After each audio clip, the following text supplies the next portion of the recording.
Daniel Carter was 38 years old, and until that Tuesday, he believed his 11-year marriage was the one thing in his life that couldn't be shaken. He was a logistics manager. His wife, Ariane, was a rising marketing director, and he'd spent a decade quietly proud of every promotion, every raise, never once feeling threatened by her success.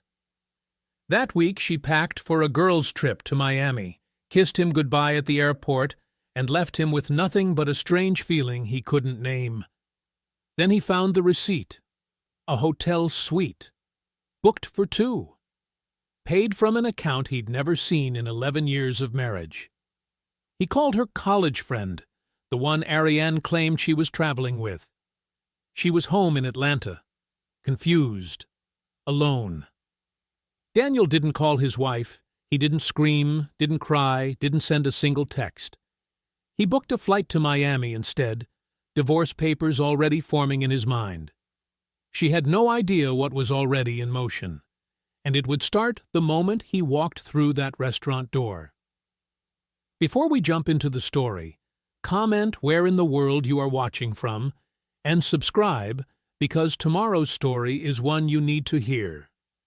The alarm never actually woke Daniel Carter. He was already up. 5:28 a.m. His eyes opened on their own, the way they always did, 2 minutes before the clock could say anything. He lay still for a moment in the dark, listening to the quiet of the house. The ceiling fan turned slow overhead.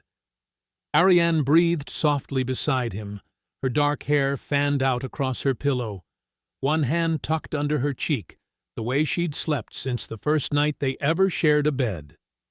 He watched her for a second. Just a second. Then he got up. The kitchen was his favorite room at this hour. Nobody else was in it. The sky outside the window above the sink was still deep blue, the kind that hadn't decided whether it was night or morning yet.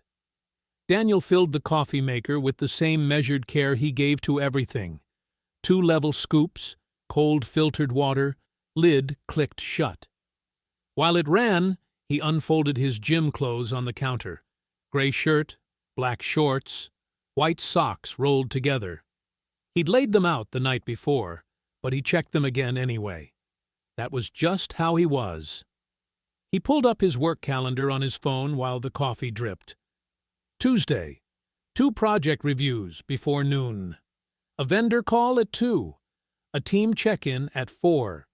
He read through each item the way he read contracts. Slowly, looking for anything out of place. It was a habit that had made him good at his job. Senior project manager at Hartwell Logistics wasn't a title you kept by missing details. He set the phone down and poured his coffee. 11 years. That's what he thought about most mornings, if he was honest. Not the job, not the calendar. Just the quiet fact of 11 years with a woman he still genuinely liked. Not just loved, liked. That felt rare to him. He knew men at work who came in on Mondays looking like they'd survived something. Daniel came in rested. He and Ariane had built something real. A 4-bedroom house in a quiet suburb outside Atlanta. The kind of neighborhood where people waved from driveways and kids rode bikes until the streetlights came on. 2 cars paid off.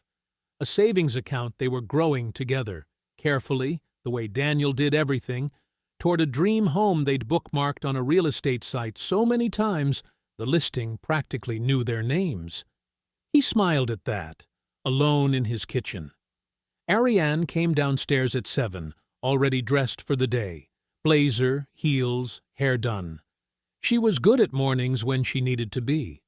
She moved through the kitchen the way she moved through everything, smoothly, confidently, like she had the room figured out before she entered it. She kissed Daniel on the cheek and reached past him for the coffee. "You already eat?" she asked. "Eggs are on the stove." She smiled. "You're disgustingly functional. You've had 11 years to get used to it." She laughed, and it was a real laugh, the short, bright kind that meant he'd actually gotten her. He felt it in his chest the way he always did. They sat together at the kitchen table. Daniel ate. Ariane scrolled through her phone with one hand and drank her coffee with the other. Her phone was face down when she set it on the table between bites, the screen against the wood. He noticed it the way you notice a small thing that isn't quite where you expect it. Not alarm, just a flicker of awareness. She usually left it face up. He said nothing. He ate his eggs. "I'm going to try to get out of the office early today," she said. "I want to finish packing before you take me to the airport." "Flight's at 6? 6:15. She looked up. "I still can't believe Keisha talked me into this. I haven't been to Miami since we were, 24. "It'll be good for you." He meant it. "You've been running hard this quarter." She nodded, looking back at her phone.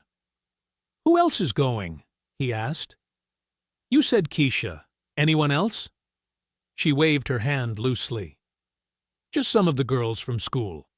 You wouldn't know them." She stood, carrying her cup to the sink. "I need to make a call before I leave." He watched her walk out of the kitchen, phone in hand. Just some of the girls. No names. He turned it over once, then set it down in his mind the way he'd set down anything that didn't quite add up in a report. Noted, filed, not worth raising until there was more. He trusted her, completely. They left for the airport at 4. He carried her suitcase to the car. She talked about a campaign she was wrapping up at work, something about a rebrand for a healthcare client. And he listened and asked real questions the way he always did. At the departures curb, he pulled her bag from the trunk and set it on the sidewalk. She hugged him tight. He held on. "I'll call you when I land," she said against his shoulder. "Safe flight." She kissed him once, clean and easy, then grabbed the handle of her suitcase and walked toward the sliding glass doors. He stood by the car, watching her go, and that was when the screen lit up. Her bag was open at her side, the tablet inside it tilting just enough as she walked. The notification filled the screen in large, clear text before she pushed through the doors and was gone. Ocean View Boutique Hotel. Reservation confirmed. Welcome, Ariane and guest. Daniel stood still. The sliding doors closed. He didn't move for a long moment. Around him cars honked and people rolled luggage past, and the airport kept being loud. But inside his chest, very quietly, something cold settled in. Not panic, not anger, just a small, hard seed. He got back in the car. The notification didn't leave him. 4 days. He'd gone to work, sat through his meetings, taken his vendor call, run his team check-in. He'd eaten dinner. He'd slept. And the whole time, underneath everything, like a stone in a shoe, Ariane and guest. He'd told himself it was nothing. A billing glitch. A hotel using the name on the card and adding standard filler text. He'd talked himself through it twice a day like a man reading a report that didn't quite balance, telling himself the numbers would reconcile if he just gave it more time. But it was Thursday evening now, and Ariane wasn't home yet. She was flying back Sunday, and Daniel was sitting at his desk in the home office with the lamp on and the door closed, and he wasn't giving it any more time. He opened the laptop. The shared cloud account was something they'd set up 3 years ago, mostly for practical things.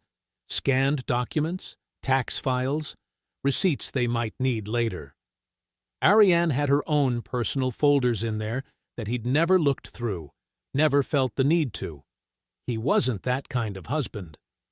He typed in the password and navigated to the shared folder marked Finances, Joint. He was looking for last year's property tax statement.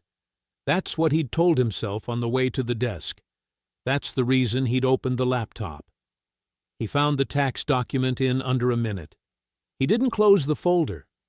He sat there with the cursor hovering, the lamp throwing a warm circle of light across the desk. Outside the window, the neighborhood was quiet. A car passed. then nothing. He clicked on the subfolder labeled Receipts 2024. The files were organized by month. He wasn't sure what he expected to find. He almost hoped for nothing. An empty folder, a clean answer, a reason to feel stupid for doubting her. He opened the folder labeled October. There were 9 files. Most of them were things he recognized. A car insurance document, a grocery store receipt she'd scanned for a reimbursement, a utility bill. Then his eyes stopped. Ocean View Boutique Hotel Reservation Final.pdf. He didn't move for a moment. Then he clicked it. The document opened full screen, clean, formal hotel letterhead at the top, a confirmation number, a check-in date of this past Tuesday, a checkout date of Sunday. Room type, Ocean Suite, Sleeps 2. Below that, an itemized list. A dinner reservation at the hotel rooftop restaurant, table for 2, booked for Thursday night. A florist charge, a bouquet, pre-ordered for delivery to the room on arrival. And at the bottom, the payment line. The account number was one he didn't recognize. He read it 3 times. He read it the way he read contracts, slowly, looking for anything that might mean something other than what it clearly meant. He gave it every chance to be something else. It wasn't something else. He sat back in his chair. The room felt very still. He picked up his phone. Keisha Thompson's number was in his contacts from years back. A birthday dinner. Some event he couldn't remember anymore. He scrolled to it and pressed call before he'd fully thought it through. It rang twice. Hello? Her voice was easy, relaxed. Background noise. A TV, maybe. Keisha, hey, it's Daniel, Ariane's husband. A short pause. Oh, hey Daniel, what's up? Hey, sorry to bother you. I was just trying to reach Ariane and her phone's going to voicemail. He kept his voice light, even. She mentioned you two were together in Miami this week. Just wanted to make sure everything was okay. The pause this time was longer. Miami, Keisha said. Daniel, I'm home. I've been home all week. A beat. I haven't talked to Ariane in like 2 months. The cold thing in his chest didn't grow. It just sharpened. My mistake, he said. Must have mixed it up. Sorry to bother you. No worries. Is everything's fine. Have a good night. He ended the call. He set the phone down on the desk and sat very still. His first instinct was to call her. He could feel the pull of it, the need to hear her voice, to give her a chance to explain, to make the document and the phone call mean something other than what they meant, to turn the stone over and find nothing under it. He didn't pick up the phone. He pressed both palms flat against the desk instead. He breathed in, breathed out. He let himself feel the full weight of it, the 11 years, the house, the savings account, the real estate listing they'd bookmarked together. And he made himself hold all of it at once without moving. This is not a phone call conversation. That thought came in clear and cold, like something he'd known for a while without saying it. If you call her, she will talk. And if she talks, you will lose your footing. He was not going to lose his footing. He opened his contacts again. Marcus Webb, attorney. They'd been friends since their early 20s. He pressed call. Marcus, I need divorce papers drawn up, fast and quiet, before Sunday. A pause. Yes, I'm sure. He listened to Marcus talk, answering questions in short, calm sentences. When he hung up, he opened a browser tab. He searched for same-day flights to Miami. The Miami air hit him the moment he stepped outside the terminal. Warm, thick, the smell of salt underneath the exhaust. The sky above the highway was the kind of deep blue that only exists close to the ocean, wide and open in a way that Atlanta never quite managed. A beautiful evening to most people, just a backdrop to Daniel. He stood at the rideshare pickup lane and checked his phone. The courier confirmation had come in while he was on the plane. A local service Marcus had arranged, moving fast. The envelope was waiting for him at a FedEx location 6 minutes from the airport. He picked it up 20 minutes later. He sat in the back of the rideshare and held the envelope in his lap without opening it. He already knew what was inside. Marcus had walked him through every page over the phone. He didn't need to read it again. He watched the city slide past the window. Palm trees, Art Deco storefronts painted pale yellow and coral, groups of people on the sidewalk dressed for a Friday night, laughing, not paying attention to anything. He felt like he was watching it through glass, present, but sealed off. His mind was very quiet. The hotel appeared on the right after a gentle curve in the road. Ocean View Boutique Hotel. 4 stories of white stucco lit from below by soft garden lights, lush landscaping pressed up close to the entrance, a valet stand with a uniformed attendant, the kind of place that cost a lot and didn't advertise it loudly, the kind of place you booked for someone you were trying to impress. Daniel thanked the driver and stepped out onto the curb. The lobby was cool and dim, all warm wood and low lighting, and the sound of a small fountain somewhere nearby. A handful of guests moved through it unhurried. No one paid him any attention. He was just a man in a clean shirt, holding an envelope, walking with purpose.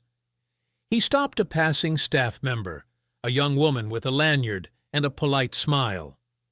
"The rooftop restaurant," he said. "How do I get up there?" "Elevator to the 4th floor. Then the stairs at the end of the hall take you straight up. You'll see the sign." "Thank you." He found the elevator. He rode it up. The rooftop was everything the brochure would have promised. String lights overhead, soft white against the dark sky. Round tables with white linens, each one lit by a small candle in a glass holder. The ocean was visible past the railing, a broad darkness with a silver line across it where the moon hit the water. A jazz trio played something slow and low in the corner.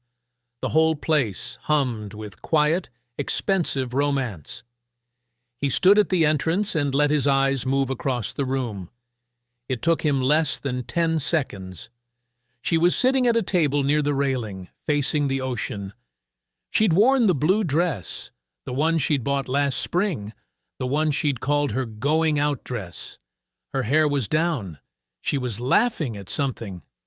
Her hand rested on the table, and a man's hand was covering it. The man was in his early 40s, broad-shouldered, a fitted blazer, no tie, the kind of easy confidence that came from money and never having been told no. He had his chair pulled slightly closer to hers than a boss should, and he was leaning in when he spoke, watching her face the way a man watches a woman he's been sleeping with for a while. Patrick Wade. Daniel had looked him up on the flight down, LinkedIn, the company website, a few photos from industry events. He recognized him without any trouble. He stood there for 3 full seconds and let the whole picture settle: the candles, the ocean, the dress, the hand on her hand. He let himself feel it completely, cleanly, one time. Then he folded the feeling away somewhere quiet and started walking. He moved through the tables without hurrying. The jazz trio kept playing. No one noticed him. He was just a man walking toward a table near the railing. He was 6 feet away when Ariane glanced up. For 1/2 second, her face was open, unguarded. Then the blood dropped out of it. Daniel. He didn't stop walking. He reached the table and set the envelope down between their plates without a word. It landed softly, square and flat on the white linen. He finally looked at her. Just her. Patrick didn't exist. "The suite was a nice touch," Daniel said. His voice was low and even, barely above the music. "So was the florist charge. You always did have good taste." She opened her mouth. Nothing came out. "The account you've been using," he said, The one I wasn't supposed to find. My lawyer has it. Everything in that envelope is already filed." He held her eyes for a moment longer. 11 years. I gave you 11 years. He stepped back from the table. He turned and walked toward the exit. He did not look at Patrick. He did not raise his voice. Around them, the rooftop hummed on. Soft music, candlelight, the ocean sitting dark and still beyond the railing. Behind him, he heard the sharp scrape of a chair. She caught up to him at the elevator bank, napkin still crumpled in her hand. "Daniel, Daniel." She grabbed his sleeve. Her voice was low, controlled, just barely. The voice of a woman who was used to managing situations, suddenly realizing she had no angle on this one. "Would you just stop?" He let the elevator go. He turned and looked at her. Her makeup was perfect. Her eyes were not. "You don't understand what this looks like? I understand exactly what it looks like. There are things you don't know. About my job, about what I've been dealing with. If you would just listen to me for 5 minutes." She pressed the napkin between both hands, the charm and the panic fighting each other in her face. "You drove all the way to Miami. You had papers drawn up. Daniel, come on. We can talk about this. We have 11 years.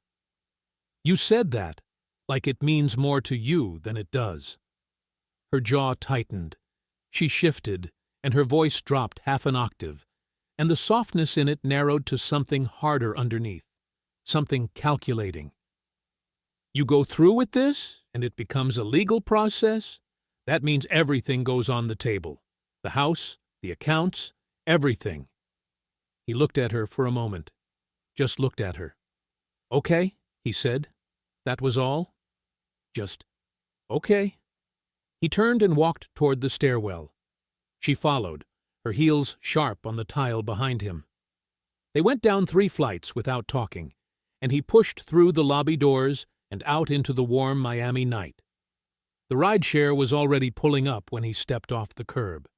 He'd requested it from the elevator.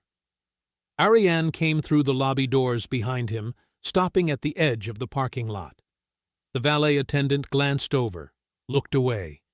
She didn't care about that right now. "Daniel." Her voice came out smaller this time.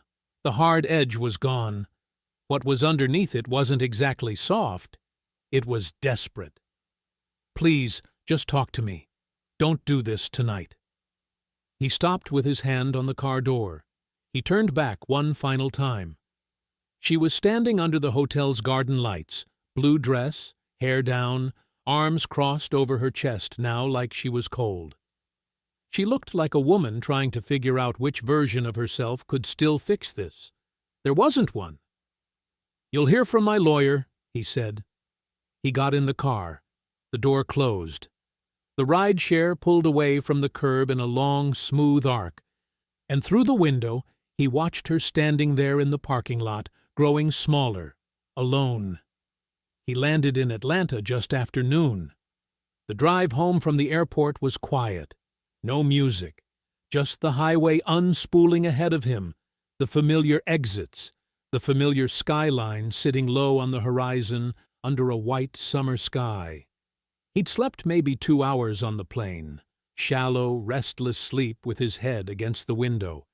He didn't feel tired. He felt hollowed out in a way that had nothing to do with sleep. The house looked exactly the same when he pulled into the driveway. Of course it did. He sat in the car for a moment, looking at the front door. The potted rosemary on the porch that Ariane had planted 2 summers ago. The welcome mat she'd picked out.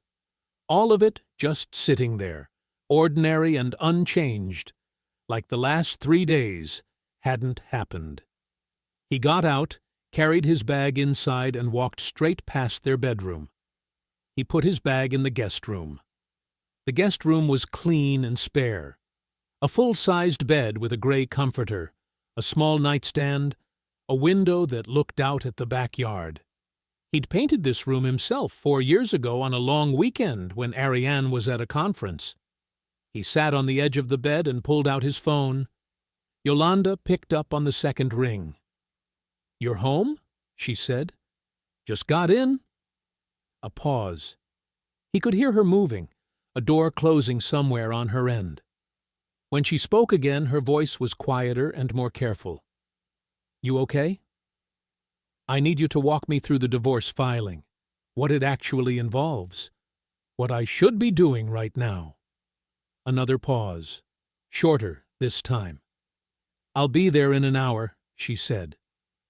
Yolanda Briggs was 5 years older than Daniel and about 3 inches shorter, and she had a way of walking into a room that made the room feel like it had better get organized. She showed up at his door with a canvas bag over one shoulder and a coffee carrier with 2 cups in it, and she hugged him once, firmly, before she said a single word. Then she sat down at the kitchen table, pulled out a legal pad, and got to work. She explained the filing process clearly and without softening it. Georgia was an equitable distribution state, she told him, meaning assets got divided fairly, not automatically split down the middle. That mattered. What also mattered was documentation, timeline, paper trails. "The more you can show," she said, clicking her pen, "the more your attorney has to work with." Daniel nodded slowly. He'd already been thinking about timelines. They started with what he had. He opened his laptop and pulled up their shared calendar going back 2 years. He pulled up the credit card statements next, both of them, his and the joint one. He printed the statements from Ariane's work travel history, which he'd had access to through a shared planning folder she'd added him to years ago and apparently forgotten about.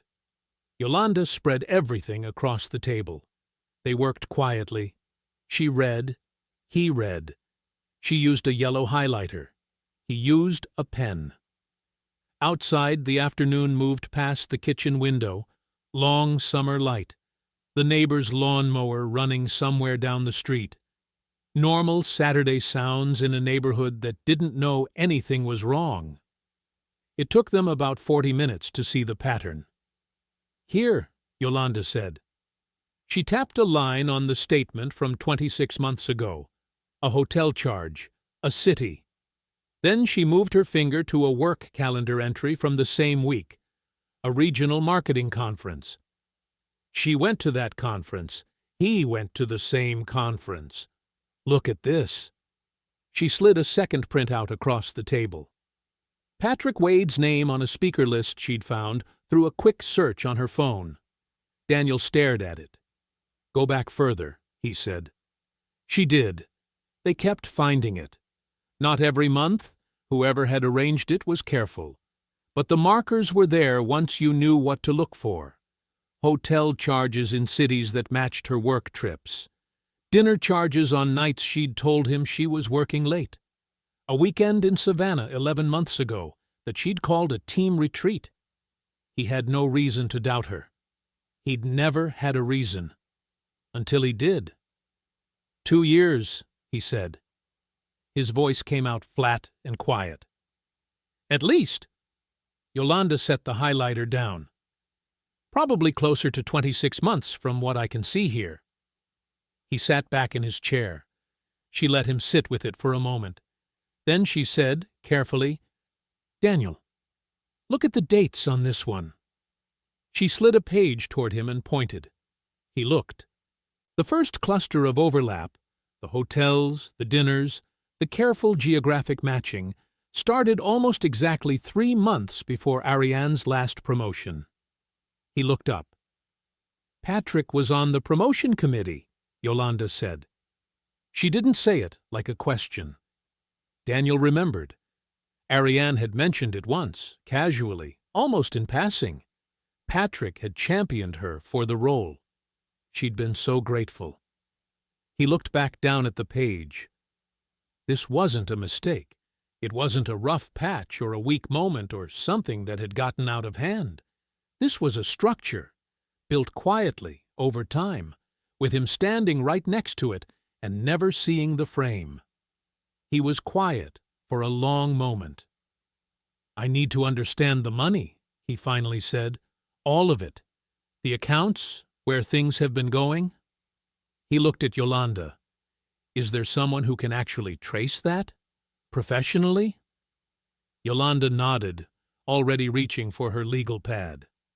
Yolanda flipped to a clean page on her legal pad and wrote a name at the top. Tobias Rain. He was 2 years behind us at Morehouse, she said. Went into accounting.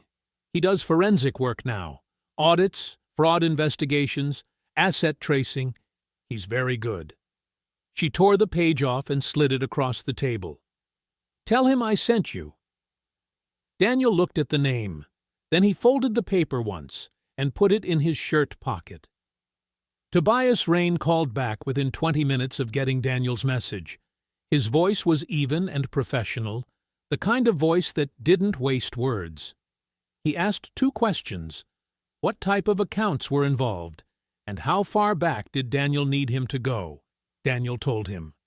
Tobias told him he could start looking within 48 hours and would need read-only access credentials to the joint accounts. He said it the way a mechanic might say he needed to pull the engine. Not dramatic, just necessary. I'll have something preliminary for you by end of week, Tobias said. Thank you, Daniel said. Don't thank me yet, Tobias said. Let me see what's there first. 4 days later, on a Wednesday evening, Daniel drove across town to Tobias's home office, a converted sunroom at the back of a neat brick house in Decatur, every surface covered in some organized system that only Tobias fully understood. Stacked files, color-coded folders, 2 monitors on the desk, both active. Tobias was shorter than Daniel remembered, with reading glasses pushed up on his forehead, and a calm, unhurried manner that made him seem like he'd already seen every version of whatever you were about to show him. He shook Daniel's hand once and pointed him toward a chair. I'll walk you through it, Tobias said, sitting down at his desk and pulling a printed report from a manila folder.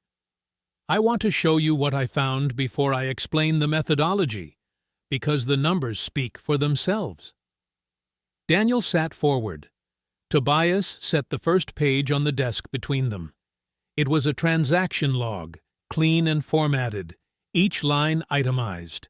Dates on the left, account numbers on the right, amounts in the middle. Your joint savings account, Tobias said, tapping the header, the one you've both been contributing to for the past several years. Daniel nodded. The down payment account. They'd started it 6 years ago. He put in automatic transfers every month without fail, had treated it like a fixed expense, something non-negotiable, their future. Over a 22-month period, Tobias said, there have been 81 individual transfers out of this account. He looked at Daniel over the top of his glasses. None of them went into any account you have access to. The room was very quiet. They went into a personal account registered solely in Ariane's name, Tobias continued, opened approximately 2 years and 4 months ago. The transfers were small enough, individually, to avoid triggering automatic flags, almost all of them between $300 and $800. But they were consistent. He turned the page and slid a summary sheet forward. Total diverted, $61,400. Daniel looked at the number. $61,000. He had looked at that savings balance every few months, watching it grow, feeling good about it, feeling like they were building something. The timing, Daniel said. His voice was steady. Does it line up with anything else? Tobias was already pulling a second page from the folder. Yes. He laid it down next to the first. It was a side-by-side comparison. The transfer dates in one column, hotel and travel charges from the card statements in another. 43 of the 81 transfers occurred within a 2-week window of a hotel charge or travel expense consistent with the pattern Yolanda flagged. He paused. This wasn't disorganized. The spacing, the amounts, the timing, whoever managed this was paying attention. She was paying attention. Daniel had been paying attention, too, to his work, to the house, to the accounts growing the way they were supposed to the version of his marriage he believed he was living inside. He'd been watching all the right things in all the wrong directions. He looked at the summary sheet for a long moment without speaking. She wasn't just having an affair, he said finally. She was funding it. Tobias didn't offer anything soft. He just nodded once. That's what the records show. Daniel sat back slowly. His hands rested flat on his thighs. Outside the sunroom windows, the last of the evening light was going orange behind the trees in Tobias's backyard, and somewhere down the block, a dog was barking at something it probably didn't understand. "Can you put this into a formal report?" Daniel asked. "Something that could be used in a legal proceeding?" "That's standard for what I do," Tobias said. "I can document every transaction, the methodology I used to trace them, and a summary opinion, signed and notarized." "Do that," Daniel said. He looked up. "And keep digging, quietly." Tobias pulled the folder back toward him and made a note at the top of the page. "Anything specific you want me to look for?" Daniel looked at him.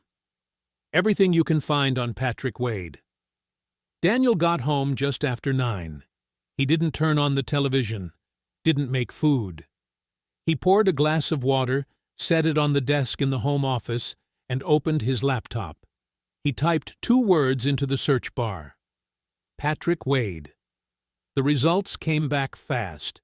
LinkedIn profile at the top, a company headshot next to his title, Senior Vice President, Brand Strategy, Whitmore and Dale Marketing Group.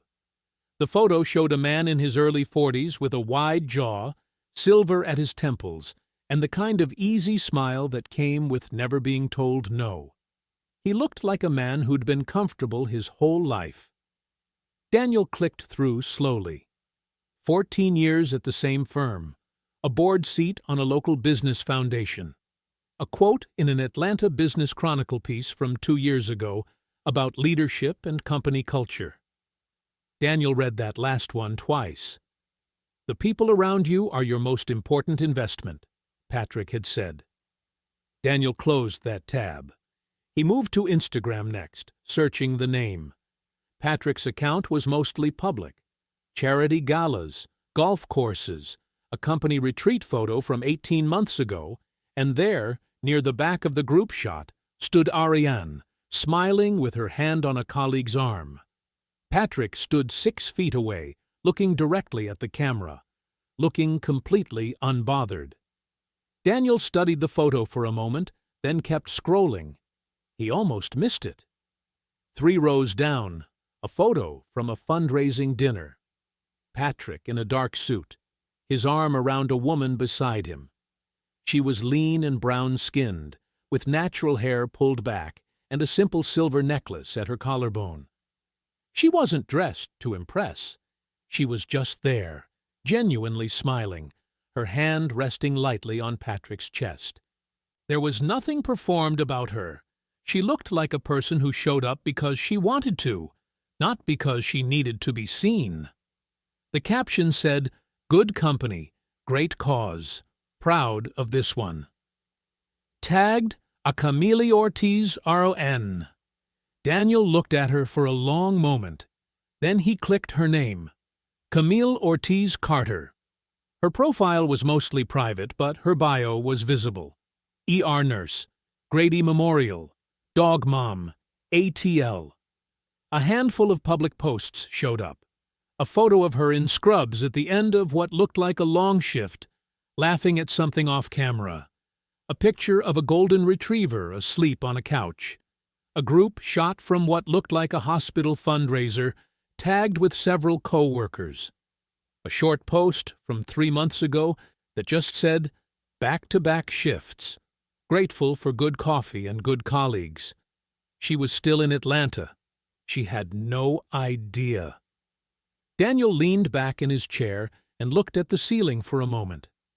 This was the part he hadn't been prepared for, not emotionally. He had done a reasonable job of bracing himself for how bad this was going to get. But this was different. This was a woman who had spent over a decade married to a man running a years-long affair with his own employee, and she was out here working double shifts at a trauma hospital and posting pictures of her dog, completely in the dark about all of it. He thought about what it would feel like to find out the way he had. Accidentally. A receipt in a folder. A name on a hotel confirmation. That cold, quiet moment when the version of your life you thought you were living just stops being real. She hadn't had that moment yet. He felt something tighten in his chest that wasn't grief and wasn't anger. It was closer to obligation. His first instinct was to send her a message. Just the facts. A few screenshots, the hotel dates, Tobias's summary. Clean and direct. Let her decide what to do with it. But he sat with that thought for a few seconds and then set it aside.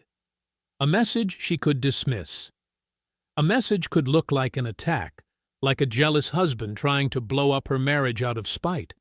Without context, without being able to see his face and understand that he had nothing to gain from lying, it might just look like noise. She might delete it. She might block him. She might go straight to Patrick and give him time to build a story. Camille Ortiz Carter deserved better than a cold message from a stranger. She deserved what Daniel had wished he'd gotten. The truth, from someone looking her in the eye, with real proof in hand and no agenda beyond making sure she knew.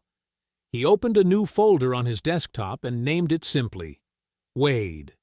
He dragged in the screenshots from Patrick's Instagram, the fundraiser photo, the company event, the tagged posts. He added Camille's public profile page. He pulled in the side-by-side comparison Tobias had printed, the one showing the transfer dates lined up against the hotel charges. He saved a copy of the forensic summary outline.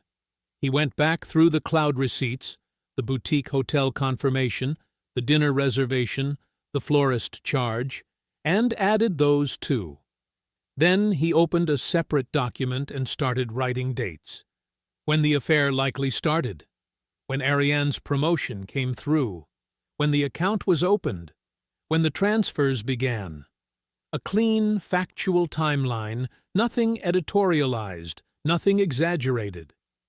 He worked until nearly midnight. When he was done, he closed the laptop and sat in the quiet of the office for a while, the glass of water still untouched beside him. He wasn't going to rush this. The doorbell rang at 6:47 on a Tuesday evening. Daniel was in the kitchen, heating up leftover rice and chicken, when he heard it. He wasn't expecting anyone. He turned the burner down, walked to the front door, and looked through the peephole. Ariane. She was dressed like she'd thought about it. Fitted blazer, hair down, the silver earrings he'd given her for their 8th anniversary.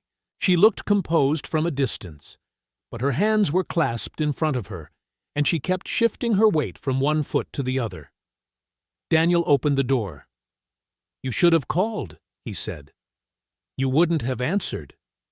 She said it without apology. He stepped back and let her in, not because he wanted to, because a closed door was still a variable he couldn't fully control, and he preferred to see her face. She walked into the living room and stood near the couch but didn't sit. Her eyes moved around the space, over the bookshelves, the framed photos on the side table, the reading lamp she'd picked out from a store in Decatur 2 summers ago. She was taking inventory, Daniel realized. She was checking what was still there. "I heard you filed," she said. "You heard correctly." She turned to face him. "Daniel, 11 years. She said it like the number itself should mean something. Like time was an argument. He waited. "I made a mistake," she said. "I know that. But you can't just—" She stopped, reset herself. I'm not the only one who gave things up for this marriage. I want to sit down and actually talk about this. Like two adults.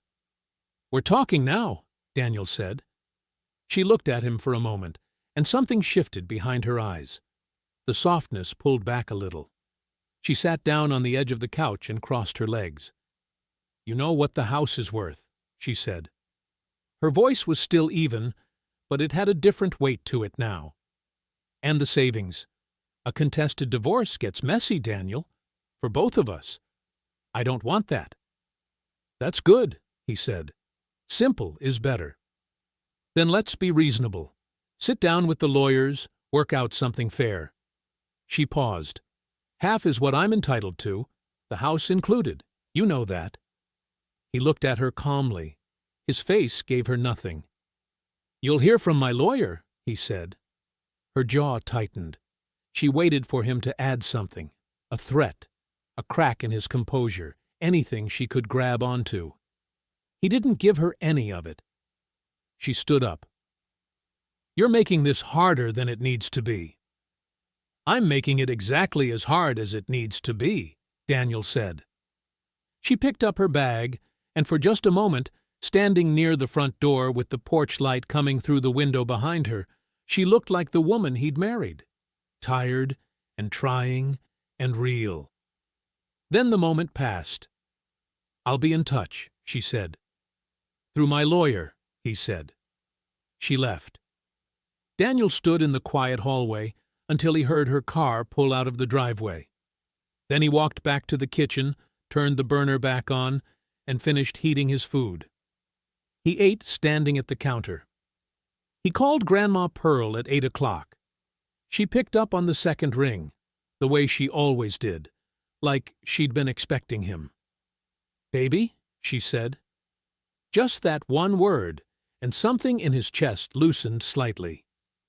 Yolanda told you, he said. She did. Pearl's voice was steady and warm, the way it had been for every hard thing he could remember. How are you holding up? I'm okay, he said. I'm handling it. I know you are. A pause. That's why I'm calling about the money. Pearl. Don't pearl me. She said it firmly, but without heat. I've got it sitting in an account doing nothing. You need a good lawyer working without one hand tied behind his back, and I'm not going to sit here and let that woman use your own finances against you. That's not how this goes. He didn't argue. He knew better than to argue with Pearl when she'd already decided something. And if he was honest with himself, he felt the relief of it move through him quietly and completely. Thank you, he said. Don't thank me. Just finish it right. The next morning, Yolanda called him before he'd finished his coffee. Patrick's company is doing their anniversary gala, she said. 1 week from Saturday. Whitmore and Dale, 10 years. Big deal. Ballroom at the Marriott Marquis, the whole thing. My contact over there says it's mandatory attendance for senior staff. Patrick will be there, Ariane too, since she's presenting the brand recap. Daniel set his mug down slowly.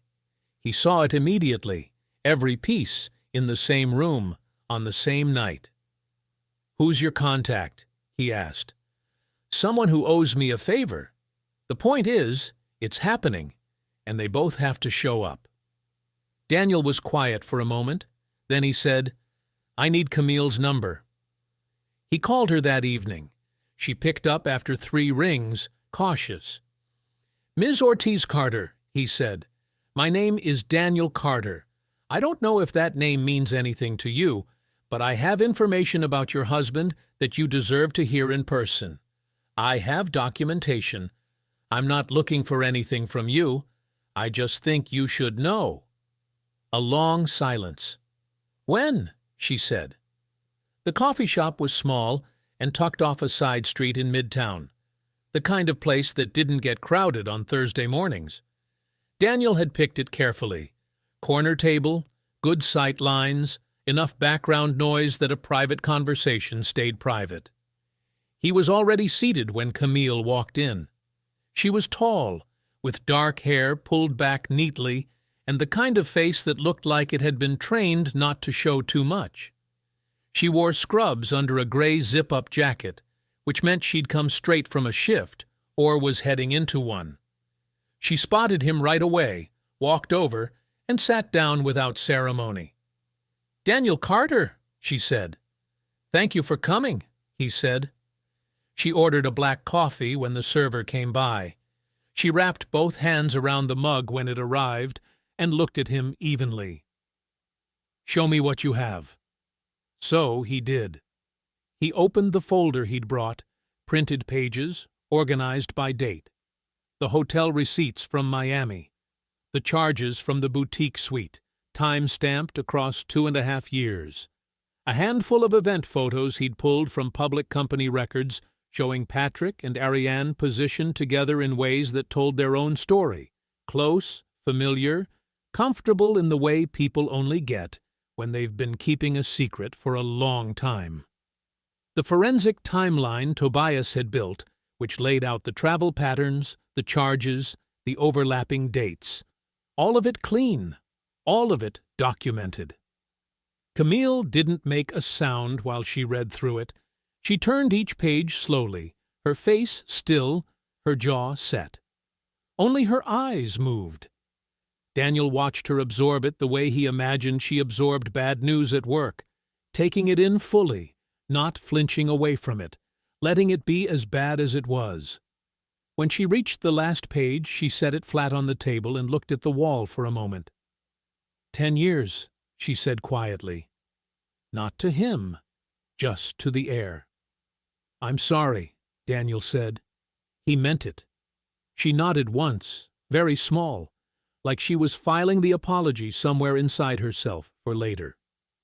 Then she looked at him. "You didn't have to do this in person. You could have sent all of this to me and never had to sit across from me." "You deserved better than an email," he said. Something moved across her face. Not quite gratitude, but close to it. The kind of look that comes from being seen when you expected to be managed. "What do you want out of Saturday?" she asked. "The same thing you do," he said. "The truth, in front of the right people." She picked up her coffee and held it for a moment. "I'm not going to yell at him in public," she said. "That's not who I am." "I know," Daniel said. "I don't need you to yell." The Marriott Marquis Ballroom was already humming when they arrived.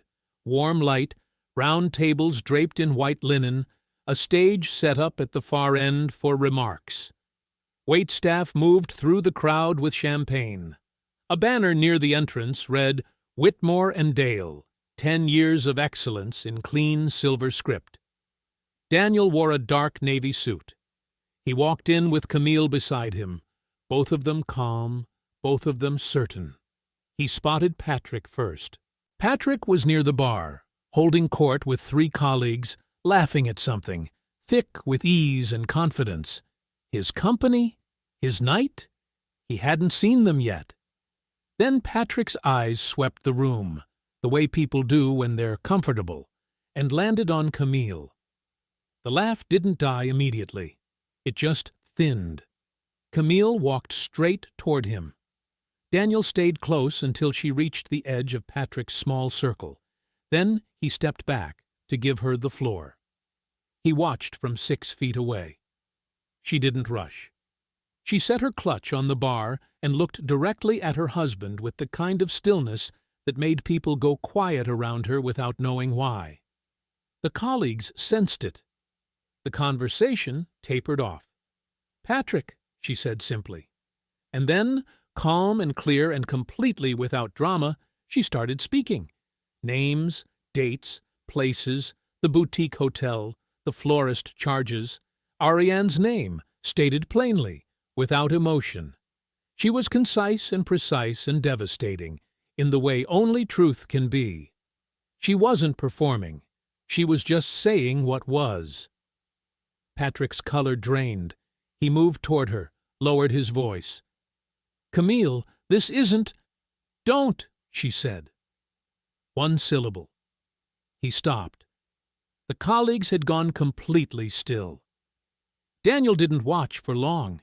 He had his own work to do. He found Ariane near the stage with a clipboard, reviewing something in her brand presentation notes. She looked up when she saw him, and surprise crossed her face before she shut it down. He held up the folder. "Walk with me for a minute."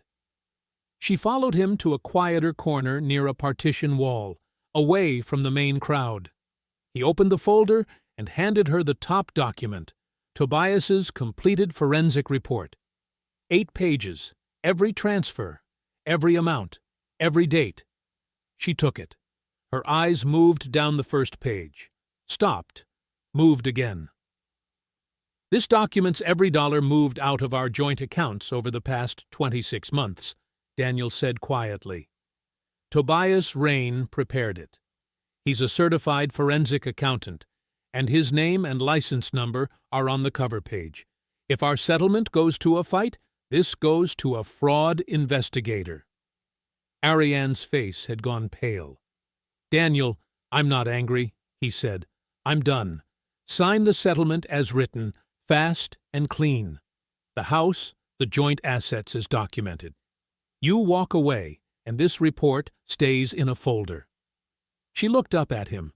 Her eyes were working fast, looking for an angle, a gap, anything she could use. He watched her find nothing. Across the room, Patrick's colleagues had formed a loose, uncomfortable circle. Patrick's voice had risen slightly, and Camille's hadn't moved at all. Ariane looked in that direction. Then she looked back at Daniel. Her shoulders dropped, just slightly, just barely, but he saw it. "What exactly am I signing?" she said. Her voice had lost its edge. What was left was quieter and much smaller. "Exactly what my lawyer sent yours last week," Daniel said. "Nothing new." She pressed her lips together. She looked down at the forensic report again. Then she closed the folder and held it against her chest like she was trying to hide it from the room. "Okay," she said. "Just that.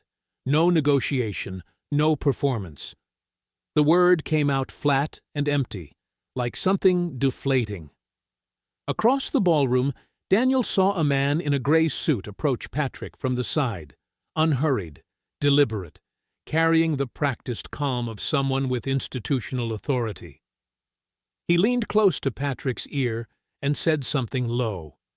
Patrick's expression shifted in a way that had nothing to do with Camille anymore.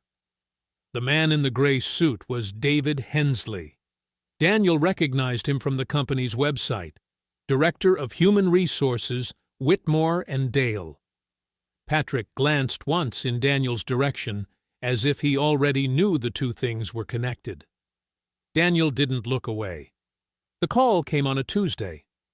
Daniel was at his desk, reviewing a shipping timeline for a client in Charlotte, when his phone buzzed. Tobias. He picked up on the second ring. "It's official," Tobias said. "Whitmore and Dale opened a formal HR investigation this morning. I got confirmation from a contact inside their legal department, Patrick Wade, and a direct subordinate. They're citing abuse of power and conflict of interest." Daniel set down his pen. "How serious?" "As serious as it gets," Tobias said. She reported directly to him. He had authority over her performance reviews, her compensation, her promotions. The company's exposure is significant. They're not going to sit on this. "Good," Daniel said. "There's more," Tobias said. "The investigation pulled in some of the same travel records we documented. Hotel charges on a corporate card. Some of those Miami trips, partially expensed." Daniel was quiet for a moment. "He billed the company." "Parts of it," Tobias said. "Not all, but enough." Daniel leaned back in his chair and looked at the ceiling. He didn't feel satisfaction exactly. It was something quieter than that. The feeling of watching a structure collapse that you'd known was hollow for months. "Thanks, Tobias," he said. "For all of it." "That's what you call me for." Tobias said, and hung up. Patrick Wade was fired 4 days later. Daniel heard it first from Yolanda, who had a contact at Whitmore and Dale through her firm. By the end of that same afternoon, it had moved through the industry the way these things do, through LinkedIn updates that disappeared and were noticed for disappearing, through quiet calls between people who'd worked with Patrick for years, through the specific silence that falls around a name when it becomes associated with something everyone already suspected, but nobody said. His profile went dark. His title vanished. The company released a brief internal statement citing a violation of their conduct policy. Nobody used Patrick's name in it. Nobody needed to. Ariane lasted 9 more days at Whitmore and Dale after that. Daniel didn't know the details and didn't ask. What Yolanda pieced together from her contacts was simple enough. With Patrick gone and the affair documented in HR files that multiple people had now read, the atmosphere around Ariane became impossible. The promotion Patrick had championed for her was reviewed. Questions were raised about whether it had been earned through merit or influence. Her colleagues knew. Her managers knew. Everyone was professionally polite about it and personally distant, which is its own kind of verdict. She submitted her resignation on a Thursday. Her name was removed from the company's website by Friday afternoon. Daniel learned this the same way he'd learned most things over the past several weeks, sitting quietly, reading carefully, not reacting, until he understood the full shape of what he was looking at. He felt nothing when he read her name scrubbed from the site. That surprised him a little. He'd expected something, a flicker of something. But there was nothing, just a fact, sitting there where a feeling used to be. The settlement paperwork came back signed 11 days after the gala. Ariane's lawyer sent it over without any accompanying note, which told Daniel everything he needed to know about how the negotiation had gone on her end. He reviewed it with his own lawyer, a careful, line-by-line read, and everything was exactly as drafted. The house, the untouched joint assets, clean and fast, the way he'd asked for. Tobias's forensic report had not been submitted anywhere. Daniel had made a promise, and he kept it. But the fact that it existed, documented, certified, sitting in a folder with a licensed accountant's name on the cover, had been enough. Ariane understood the math. Fighting cost more than walking away. Mutual friends who learned the full story, and most of them did, offered Daniel sympathy he didn't need and distanced themselves from Ariane in ways he hadn't asked for. He heard about it secondhand. A dinner she wasn't invited to, a group chat that had gone quiet on her end. The ordinary social arithmetic people do when they decide whose side the truth is on. He didn't engineer any of it. He didn't have to. He signed the final papers on a Friday afternoon at his lawyer's office on Peachtree Street. The office smelled like old coffee and carpet cleaner. His lawyer slid the last page across the desk, pointed to the line, and Daniel signed without hesitating. His handwriting was steady, the same as it always was. His lawyer gathered the pages, tapped them square against the desk, and said, "That's it. You're done." Daniel nodded. He shook the man's hand, picked up his jacket from the back of the chair, and walked out. The Atlanta afternoon was bright and warm, the kind of October day that felt borrowed from summer. He stood on the sidewalk for a moment. Cars moved past on Peachtree. A woman walked a dog. Someone was eating lunch on a bench across the street, looking at nothing in particular. Daniel exhaled. It was a long, slow breath, the kind a person holds for months without realizing it. He put on his jacket, slid his hands into his pockets, and started walking. The kitchen was different now. Same bones, same layout, same window over the sink that caught the morning light at just the right angle. But everything else had been stripped back and rebuilt. New countertops, the color of pale stone. New flooring, wide planks of white oak that ran all the way from the kitchen into the hall. The cabinets were a deep navy, and they looked deliberate, like someone had spent real time choosing them.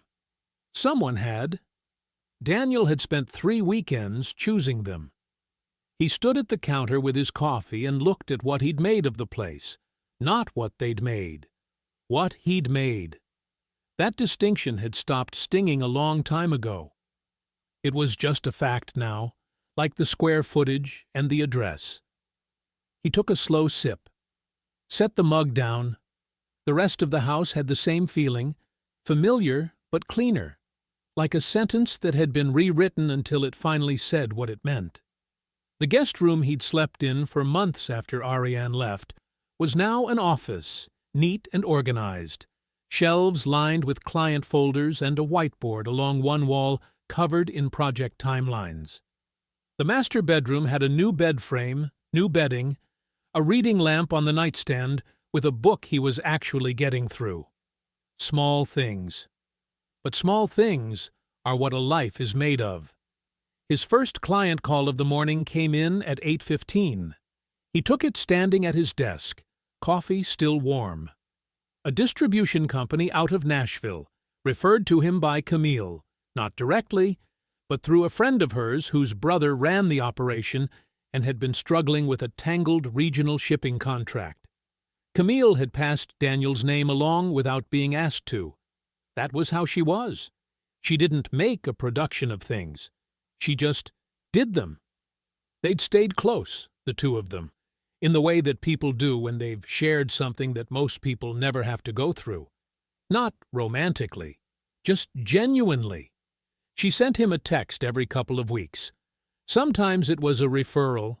Sometimes it was just a funny observation about the world. He always wrote back. He wrapped the call in 40 minutes with a follow-up meeting scheduled for Thursday. He added it to the whiteboard, capped the marker, and looked at the board for a moment. The consulting firm was a year old now. It had started small. One real client, Grandma Pearl's backing covering his operating costs for the first 6 months. A lot of early mornings and late nights, building out a service model he believed in. It was bigger now. Not loud big, steady big. 5 active clients, 2 more in conversation, a clean set of books that Tobias had helped him structure from the start. Work he'd built with his own hands and his own name. He grabbed his keys from the hook by the door, locked up, and headed out to meet his morning client. The grocery store was on his way back. He almost didn't stop. But he needed coffee. He'd run out that morning, used the last of it, and the errand took less than 10 minutes. He grabbed a basket, found the aisle, reached for the bag he always bought. That was when he saw her. Ariane was at the far end of the aisle, reading the back of something she was holding. She looked up at the same moment he did. There was a half-second where neither of them moved. She looked tired. That was the first thing he noticed, and he noticed it without judgment, just as a fact. Her hair was shorter. She was dressed neatly but simply, in a way that felt different from how she used to dress. No edge to it, no statement. There were no details that suggested things were good. She put the item in her basket and walked toward him, because there was nothing else to do. "Daniel," she said. "Ariane," he said. Neither of them smiled, but neither of them was cruel. It wasn't like that. It was just 2 people who used to know each other, standing in a grocery store aisle, saying the other person's name. "How are you?" she asked. "Good," he said. "You?" "Fine," she said. "Getting there." He nodded once. She nodded once. She moved past him toward the end of the aisle, and he placed the coffee in his basket and walked the other direction. That was all. No more words. No looks back. He loaded his bag into the passenger seat of his car, started the engine, and pulled out of the lot. He drove without the radio on for a few minutes, taking the long road back toward the house. past the park on Elmore, the one with the big oak at the center, past the hardware store where he'd bought the cabinet handles, through the quiet stretch where the light went golden in the afternoons. He thought about Ariane for approximately 30 seconds.